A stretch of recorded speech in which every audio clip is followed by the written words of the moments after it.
कहानी जो दिल को छू जाए।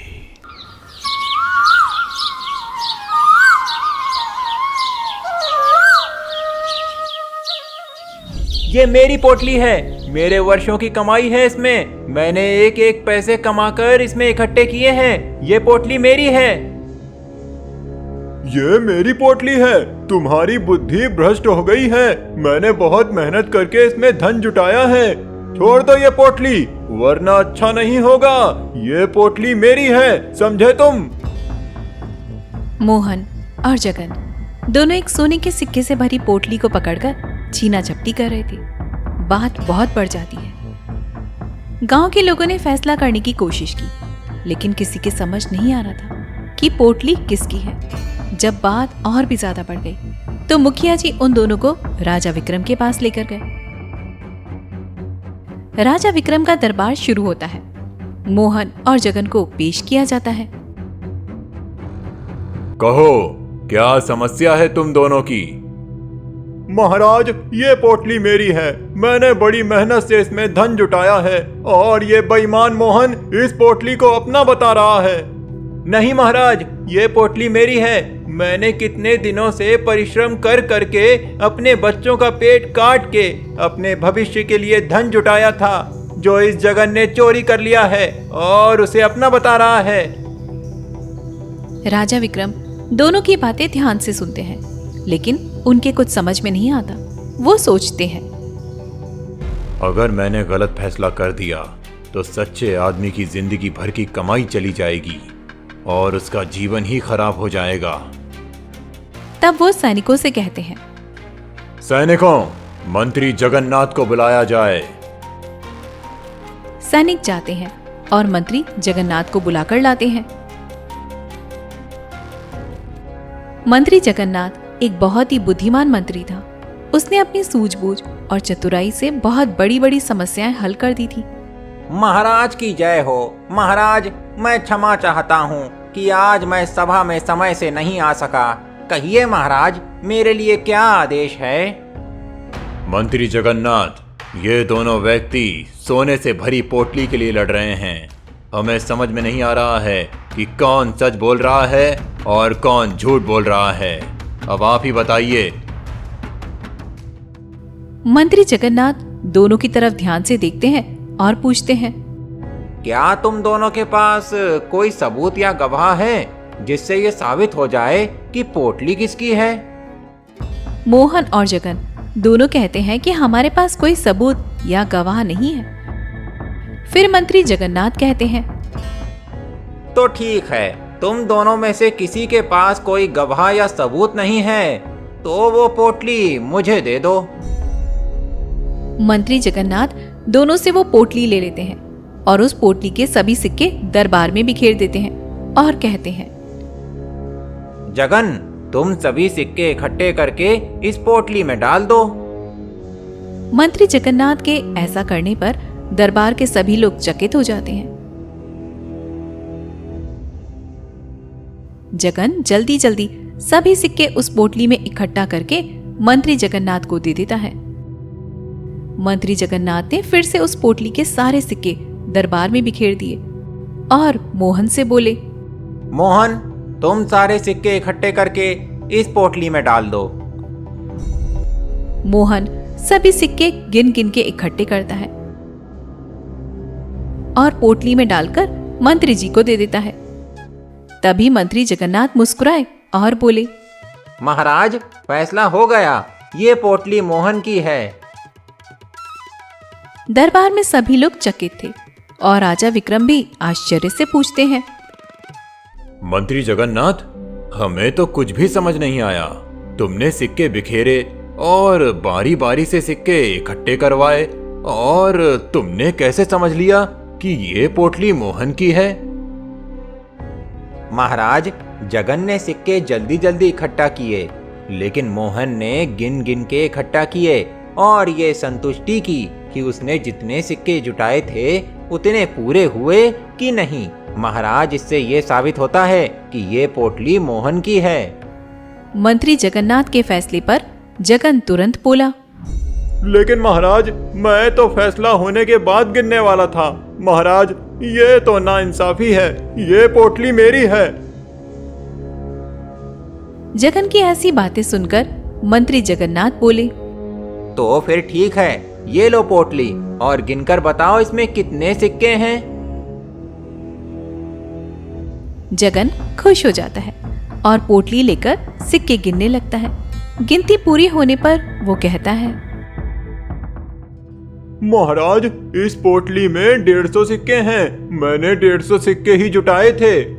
तभी मंत्री जगन्नाथ बोल पड़ते हैं, ठीक से गिन लो, कहीं गिनती गलत तो नहीं है, क्योंकि ये एक सिक्का मेरे पास रह गया था। ये लो। मंत्री जगन्नाथ के एक सिक्का देने पर जगन तुरंत ले लेता है और पोटली में डालकर लड़खड़ाती हुई आवाज में कहता है, महाराज, मैं थोड़ा भूल गया था। मेरी पोटली में 151 सिक्के थे। हाँ महाराज, मैंने इसको जो सिक्का दिया है वो इस पोटली का नहीं है, वो मेरा शाही सिक्का है। ये लालची आदमी बिना देखे उस सिक्के को पोटली में डाल दिया और आपसे तुरंत एक और झूठ बोल दिया कि इस पोटली में 151 सिक्के थे। वाह मंत्री जगन्नाथ, तुमने कितनी चतुराई से इस व्यक्ति का झूठ पकड़ लिया। सैनिकों, इस जगन नाम के व्यक्ति को तुरंत कारागार में डाल दो। राजा विक्रम मंत्री जगन्नाथ की बहुत प्रशंसा करते हैं। मंत्री जगन्नाथ उस पोटली को मोहन को दे देते हैं। इस तरह से मंत्री जगन्नाथ की सूझबूझ और चतुराई से एक भले आदमी को न्याय मिलता है। क्या ये फैसला सही था? नीचे कमेंट में अपनी राय जरूर से दें।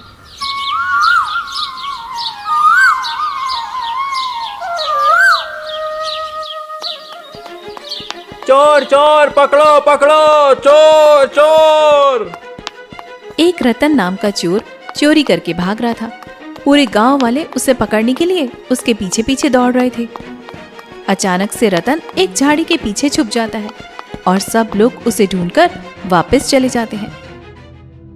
जब शाम हो जाती है तब रतन उस झाड़ी से निकलता है और खुश होते हुए अपने घर चला जाता है।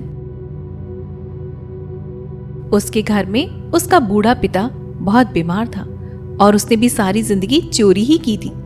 बूढ़ा पिता रतन को बुलाता है। बेटा, मैंने सारी जिंदगी बस चोरी का काम किया और अब लग रहा है मेरा अंतिम समय आ गया है। अब भी तुम चोरी का ही काम कर रहे हो तो तुम मेरी 2 बातें हमेशा याद रखना। पहली बात, तुम कभी भूल कर भी मंदिर या सत्संग में मत जाना। अगर तुम चले गए तो समझ लेना कि तुम्हारा चोरी का काम खत्म हो जाएगा। दूसरी बात, अगर कभी पकड़े जाना तो मर जाना, लेकिन चोरी कभी कबूल मत करना, क्योंकि अगर चोरी कबूल कर लोगे तो सारी जिंदगी तुम्हें जेल काटनी पड़ेगी। इतना कहकर रतन के पिता अपनी अंतिम सांस लेते हैं।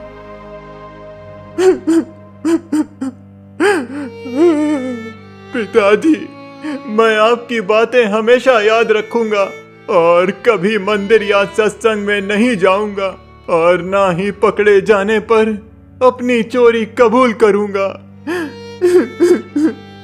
पिताजी। रतन अपने पिता का अंतिम संस्कार करके प्रतिदिन चोरियां करने लगा। एक दिन रतन चोरी कर रहा था कि तभी घर वालों की नींद खुल जाती है और वे लोग चिल्लाने लगते हैं, चोर चोर, घर में चोर घुस आया है, पकड़ो, चोर चोर। रतन भागते भागते एक मंदिर में जाकर छुप जाता है। मंदिर में प्रवचन हो रहे थे और साधु बाबा कह रहे थे, देवी देवताओं की परछाई नहीं होती। तब तक रतन को याद आता है कि अरे, पिताजी ने कहा था कि कभी मंदिर या सत्संग में मत जाना, वरना चोरी का काम खत्म हो जाएगा। रतन अपने पिता की कई बातें सोचकर अपने कान बंद कर लेता है और जैसे ही मौका मिलता है वहां से भाग निकलता है। पास में ही राजा विक्रम के सैनिक पहरा दे रहे थे कि तभी लोगों की आवाज सुनाई देती है। चोर चोर, पकड़ो पकड़ो, चोर चोर।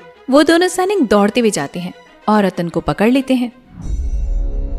आ गया ना पकड़ में, बड़े दिन से चोरी कर रहा था। बेटा अब चल कारागार में, जिंदगी भर सड़ते रहना। हमारी नाक में दम कर रखा था इस चोर ने, ले चलो इसे महल में।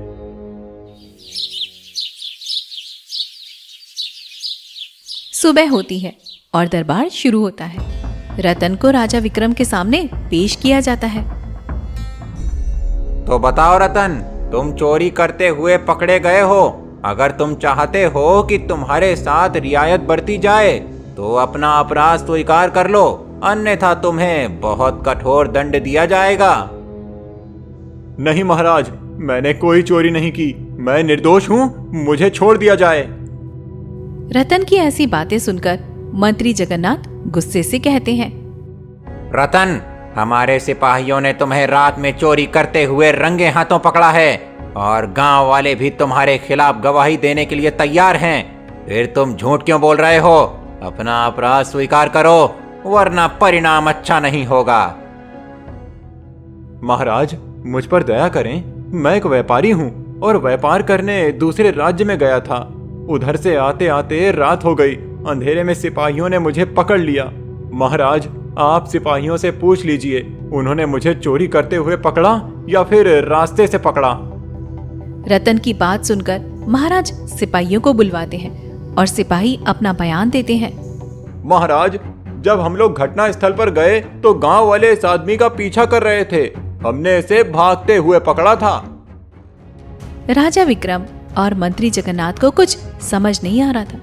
उस राज्य का ये नियम था कि जब तक कोई अपराध स्वीकार नहीं करेगा तब तक उसे सजा नहीं दी जा सकती।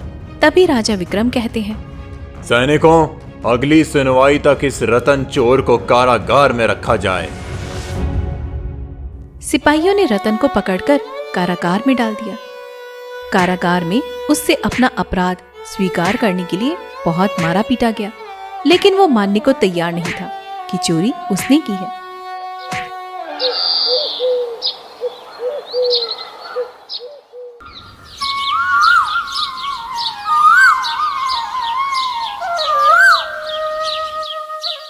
एक दिन राजा विक्रम मंत्री जगन्नाथ से कहते हैं, मंत्री जी, क्या रतन चोर ने अपना अपराध स्वीकार किया? आपने उससे अच्छे से पूछताछ की? जी महाराज, मैंने उसके मुंह से सच उगलवाने की बहुत कोशिश की, लेकिन वो अपना अपराध स्वीकार करने को तैयार ही नहीं है। मंत्री जी, आप तो जानते हैं हमारे राज्य के ये नियम हैं कि जब तक अपराधी अपना अपराध स्वीकार न करेगा तब तक हम उसे सजा नहीं दे सकते। अब आप ही कोई तरकीब लगाइए। जी महाराज, मेरे पास एक तरकीब है, आपकी आज्ञा हो तो बताऊं? कैसी तरकीब मंत्री जी, आप बताइए।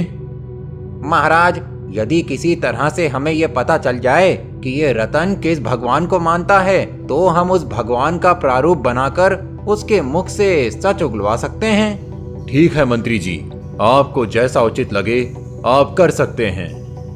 राजा विक्रम का आदेश पाकर मंत्री जगन्नाथ पता करवाता है कि वो रतन चोर किस देवी देवता को मानता है। तो पता चलता है कि वो देवी माँ की पूजा करता है। एक दिन मंत्री जगन्नाथ ने ऐसी एक औरत को बुलवाया जो देवी माँ की तरह दिखती थी। उसका देवी माँ की तरह श्रृंगार किया गया और रात के अंधेरे में रतन चोर के कारागार के सामने नकली शेर पर बिठा दिया गया। रतन सोया हुआ था कि तभी उसके कानों में आवाज आती है, रतन, उठो पुत्र, मैं तुम्हारे पास आई हूं और तुम सो रहे हो। उठो पुत्र। रतन आंखें खोलता है तो देखता है कि हाथ में मशाल लिए हुए शेर पर सवार देवी माँ उसके सामने खड़ी थी। वो भावुक होकर देवी माँ को प्रणाम करता है और उनसे कहता है, देवी माँ, आपने मुझे दर्शन दिया, मैंने कभी जिंदगी में नहीं सोचा था। आपने मुझे धन्य कर दिया माँ। पुत्र, तुम मेरे बहुत प्रिय भक्त हो, तो बताओ क्या तुमने चोरी की है? देवी माँ का प्रश्न सुनते ही रतन हाँ करने वाला था कि तभी उसको याद आता है कि प्रवचन में साधु बाबा कह रहे थे, देवी देवताओं की परछाई नहीं होती। रतन देखता है कि देवी माँ की परछाई दीवार पर पड़ रही थी। और उनका शेर भी नहीं हिल रहा था। तब रतन को शक हो जाता है और रतन कहता है, नहीं माँ, मैंने कोई चोरी नहीं की। अगर मैं चोरी करता तो आपको सब पता होता। मुझे राजा साहब ने बेवजह कारागार में डाल दिया है। मैं निर्दोष हूँ माँ।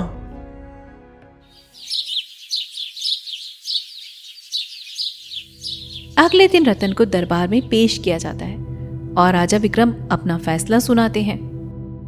रतन, तुमने अपना अपराध स्वीकार नहीं किया, लेकिन फिर भी तुम्हें चोरी के स्थान से पकड़ा गया है।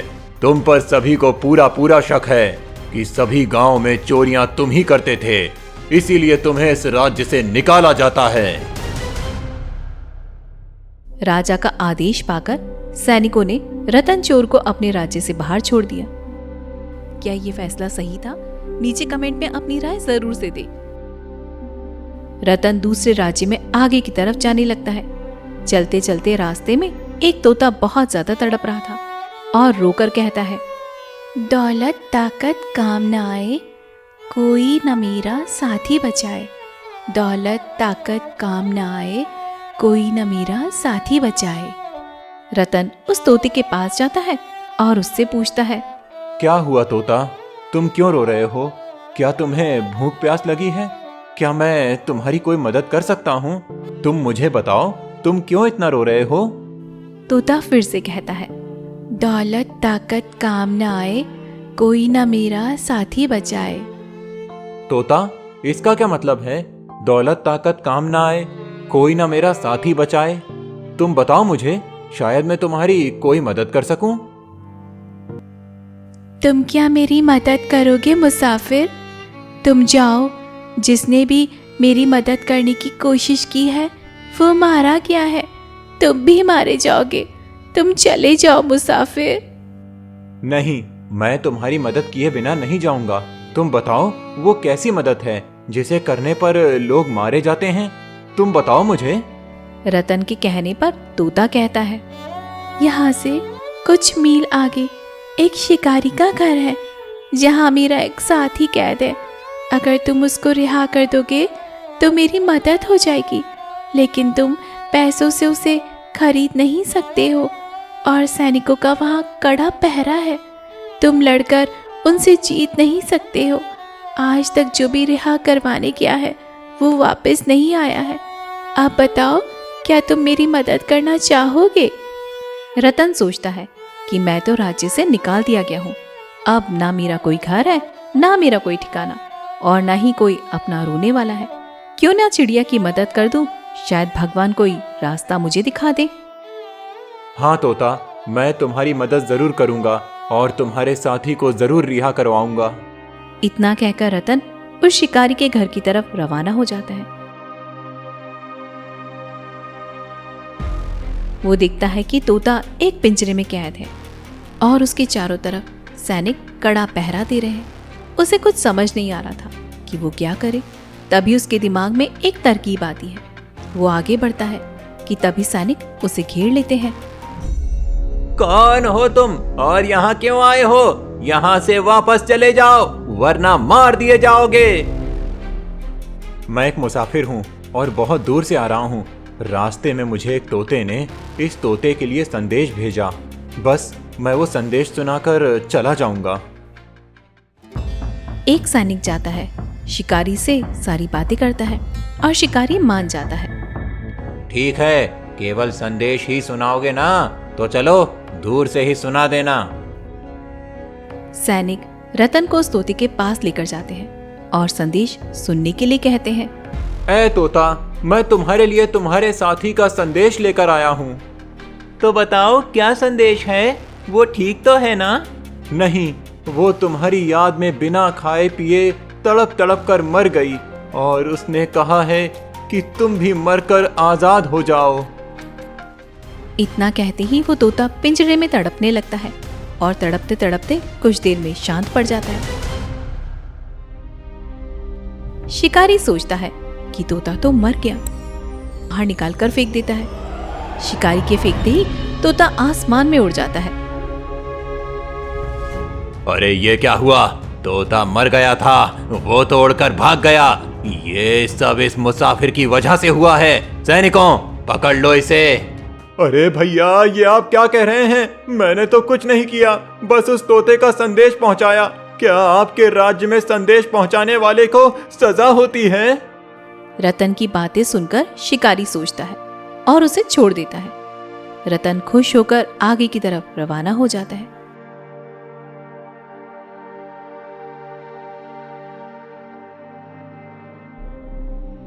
आगे चलकर राजा का महल पड़ता है। वहां पर दोनों तोते और मंत्री जी रतन का इंतजार कर रहे थे। रतन के वहां पहुंचते ही तोता चिल्ला चिल्ला कर कहने लगता है, महाराज आ गए, महाराज आ गए, महाराज की जय हो। कहाँ है महाराज? और कौन से महाराज आ गए? महाराज, ये तोता आपकी बात कर रहा है। लेकिन मैं तो कहीं का महाराज नहीं हूँ। इस तोते को और आपको कोई गलतफहमी हुई है। नहीं महाराज, आज से आप रायगढ़ राज्य के महाराज हैं। मंत्री अशोक के इतना कहने पर रतन बहुत ही आश्चर्य से पूछता है, मैं समझा नहीं कि आप क्या कह रहे हैं। ये कैसे हो सकता है? मैं तो एक मामूली सा मुसाफिर हूँ। हो सकता है आप जिसकी बात कर रहे हैं उसका चेहरा मेरे से मिलता हो, इसीलिए आप लोगों को गलतफहमी हो गई है। नहीं महाराज, हमें कोई गलतफहमी नहीं हुई है। आप ही हैं रायगढ़ राज्य के नए राजा, क्योंकि हमारे राज्य में ये परंपरा है कि जो कोई मुसाफिर अपनी जान की परवाह किए बिना निस्वार्थ किसी की मदद करता है तो हम उसे रायगढ़ राज्य का राजा बना देते हैं। अरे वाह, ये तो अच्छी बात है, लेकिन हर अच्छी बात के पीछे कोई ना कोई बुरी बात होती है। तो बताओ मुझे, क्या मेरे राजा बनने के पीछे कोई बुरी बात भी है? जी महाराज, इस अच्छी परंपरा के साथ एक बुरी परंपरा भी है। कौन सी बुरी परंपरा? बताओ मुझे।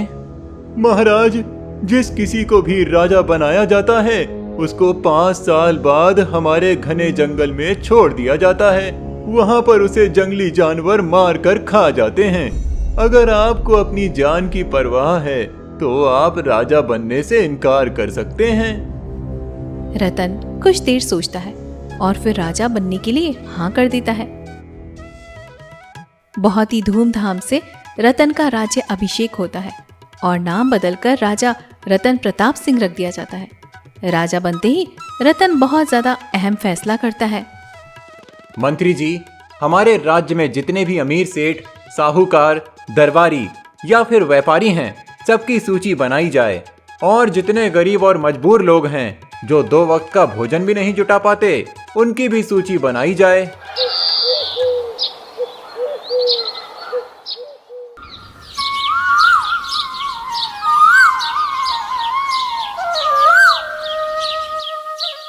कुछ महीनों के बाद मंत्री अशोक पूरे राज्य का लेखा जोखा महाराज के सामने पेश करता है और पूरी सूची देखने के बाद महाराज रतन प्रताप सिंह कहते हैं, मंत्री जी, ये जितने भी लोग अमीर हैं इन पर एक कर बढ़ा दिया जाए और जितने भी लोग गरीब हैं उनके लिए कपड़े और भोजन का प्रबंध किया जाए।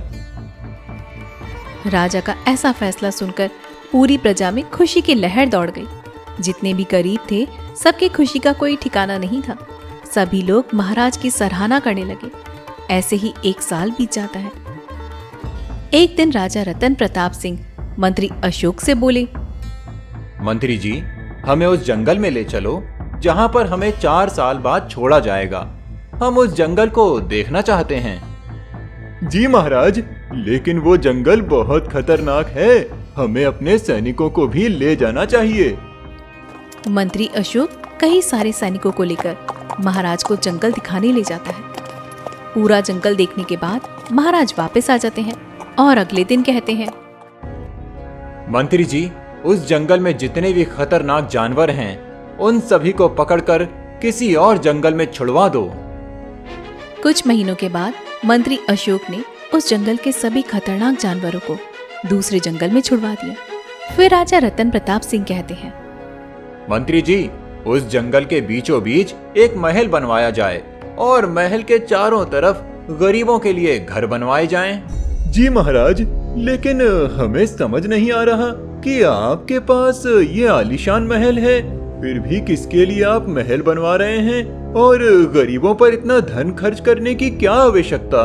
महाराज, आप कितना भी कर लें, गरीब गरीब ही रहेगा। मंत्री अशोक, तुमसे जितना कहा जाए उतना करो। राजा के आदेश पर उस घने जंगल के बीचों बीच एक महल बनवाया गया और महल के चारों तरफ गरीबों के लिए घर बनवाए गए। राजा ने धीरे धीरे सभी गरीबों को घर दे दिए और अब 5 साल पूरे हो जाते हैं तो रायगढ़ राज्य के नियम के अनुसार राजा रतन प्रताप सिंह को उस घने जंगल में छोड़ दिया जाता है। उस घने जंगल में जितने भी गरीब लोग थे उन सब लोगों ने राजा का फूलों से स्वागत किया और राजा रतन खुशी खुशी उस महल में रहने लगे। इस कहानी से आपने क्या सीखा, हमें जरूर से बताएं।